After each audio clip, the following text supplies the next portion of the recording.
ẹ̀yin tèmi ṣàlàáfíà lẹ wà gẹ́gẹ́ bí mi náà ṣe wà lénìí alhamdulillah. Mo gbójú sí kámẹ́rà. Yes, eléyìí tó wà lójú mi yìí is aloe vera gel. Like 3 days now, mo ń lo aloe vera gel láti fi rub ojú mi like after washing. Tó bá ti fojú yín tán early in the morning, tó bá jẹ́ pé ìwọ tó máa ń ṣàlùwàlá ni, tó bá ti ṣàlùwàlá tó fi fojú yẹn náà ti wà okay. Ìwọ tó kì í ṣàlùwàlá, you understand? Tó bá ti fọ àfojú, tó bá ti fojú wá dẹ̀ fi aloe vera, wàá fi like as in like this spraying. But ó wá fẹ́ ṣe ojú, mo sọ pé fún cataract, wàá wá mú the other part.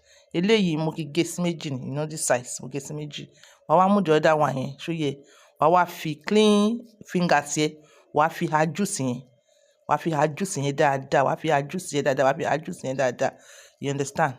So tó bá ti fi ha juice tó ti jẹ́ tí omi yẹn ti dàbí kó fi ń jáde, tó mi ti dàbí kó fi ń jáde, ojú ẹ̀ lélẹ̀, you understand? Just look at my eyes. Just 3 days, ẹ wo bó ṣe clear. 3 days, ojú mi ò clear báyìí. Ẹ rí bó ti clear. Ọlá pé I wasn't noticing, but mo wá notice láàárọ̀ yìí, mo wá wò pé ẹ jẹ́ kí n sọ fáwọn tèmi, especially ẹ̀yin tí mo sọ nípa aloe vera fún, pé you can use it for cataract. You can use it, ẹ wo. Ẹ ojú mi, in fact there used to be small ball.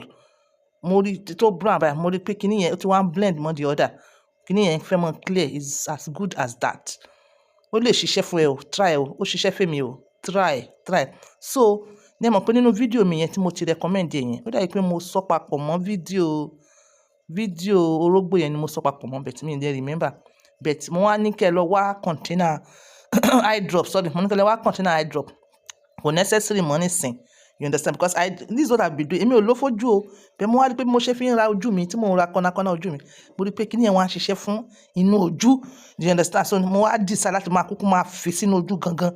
Ẹ̀yin tèmi, despite the fact pé aloe vera bitter, kò ta ojú, ó look normal. So mo ti fi finger tips mi tó clean, mo ti fi ha juice yẹn jáde. So ẹ máa wo bí mo ṣe máa ṣe o. Mo la ojú o, sorry, mo la ojú, ṣe rí bẹ́ẹ̀. Mo jẹ́ kí juice yẹn wọnú ẹ̀ dáadáa, you understand? Ṣe rí bẹ́ẹ̀. Kò pepper, ó sì wà okay. Kò pepper, kò ṣe kankan.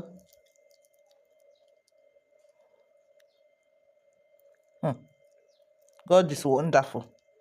How can this thing be bitter and not pepperish here? You understand? Ṣé rí?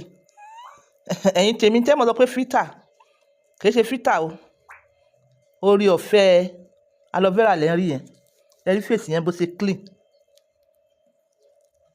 Orí ọ̀fẹ́ aloe vera lẹ́ ń rí yẹn. In fact, so many things mo bẹ̀rẹ̀ sí ní notice. So many things. Even though you are taking supplements, mo discover pé you have to be doing this if you want irú ojú bẹ́ẹ̀. Kò síbi tó lè lò fún o, o lè lò fọ́wọ́ rẹ náà o.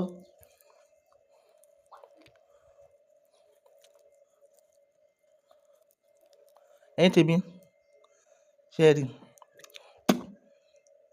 Ó lè ṣiṣẹ́ cataract. No, kò ṣe pé ó lè ṣiṣẹ́ cataract. It's for cataract.